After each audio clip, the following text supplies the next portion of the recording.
sommes en guerre. Hello à tous, aujourd'hui je reviens dans une nouvelle vidéo pour parler d'une méthode japonaise qui s'appelle l'ikigai. Pourquoi j'ai eu envie de vous parler de cette méthode? C'est simplement parce que je remarque dans mon entourage que la plupart des gens ne sont pas satisfaits du travail qu'ils font. Et en fait, pour moi, c'est central de reconnaître aujourd'hui qu'il est possible de s'épanouir dans son travail et qu'il est possible d'aimer son travail. En France aujourd'hui, le travail est toujours beaucoup trop associé en fait avec la notion de souffrance. C'est-à-dire que par exemple, quand on est lundi et que quelqu'un nous demande comment ça va et que la personne répond comme un lundi, je suis désolée mais non, ça veut bien dire qu'en fait ça l'embête, pour pas dire un gros mot, d'être ici un lundi et d'avoir terminé le week-end en fait.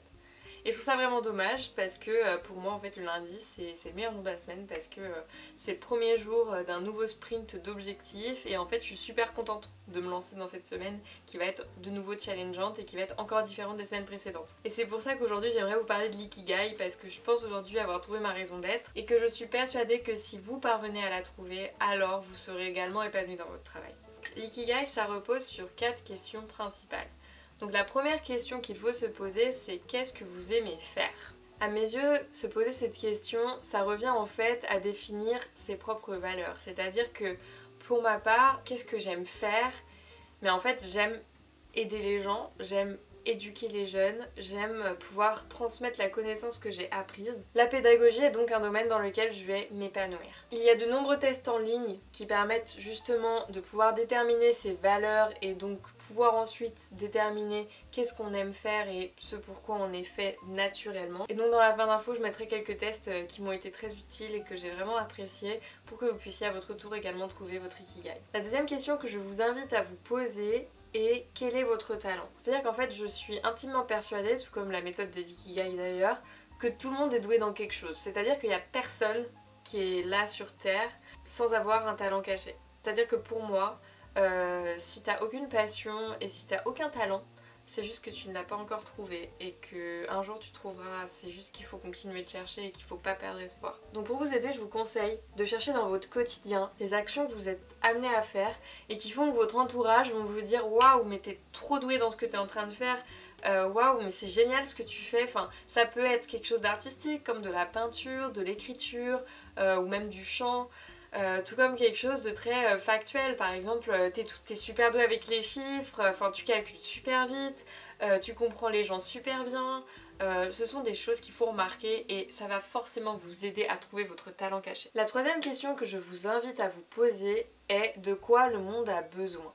En fait, il faut garder en tête les deux questions qu'on vient de se poser précédemment, donc qu'est-ce que vous aimez faire et quel est votre talent, pour mettre en relation avec les besoins que le monde a. Donc en fait dans l'entrepreneuriat, ça rejoint tout simplement l'idée qu'il faut pouvoir répondre aux besoins de ses clients pour pouvoir créer un produit pertinent. Si vous n'avez pas de clients, alors vous n'avez même pas de produit à créer. C'est pourquoi pour moi, ces trois questions vont ensemble et en fait il faut vraiment pouvoir réfléchir tout cela comme un tout. Donc n'hésitez pas à prendre une énorme feuille et à vraiment écrire tout ce qui vous passe par la tête pour chacune de ces questions et ça vous aidera justement en fait à faire des liens et à définir votre projet professionnel. Enfin la dernière question que vous devez être amené à vous poser, c'est pourquoi pourriez-vous être rémunéré? C'est-à-dire que pour tout ce que l'on vient de dire, donc trouver des choses dont le monde a besoin, trouver des choses pour lesquelles vous êtes doué, trouver des choses que vous aimez, si une action répond à ces trois conditions, alors en fait vous allez certainement pouvoir être rémunéré pour ça. Et ça va de pair parce qu'en fait typiquement, si je prends mon exemple, pour ma part, qu'est-ce que j'aime? J'aime la pédagogie. Donc quoi je suis douée? Je suis douée justement pour communiquer, pour transmettre mes idées, pour les mettre en forme. Et la troisième chose, c'est de quoi le monde a besoin? Oui, le monde a besoin de connaissances.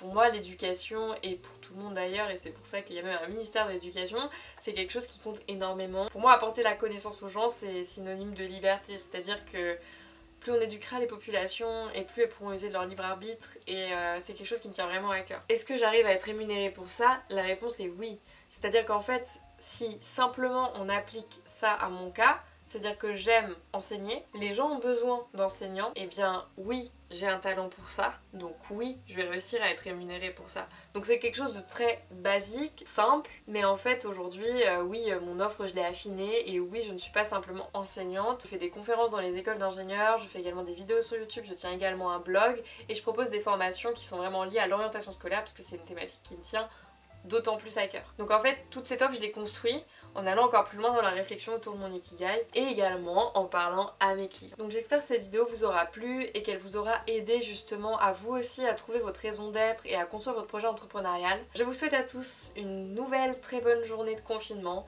et on se retrouve dès demain pour une nouvelle vidéo. Tu fais plus de courses que d'habitude ou pas? J'en sais rien, j'ai pris n'importe quoi.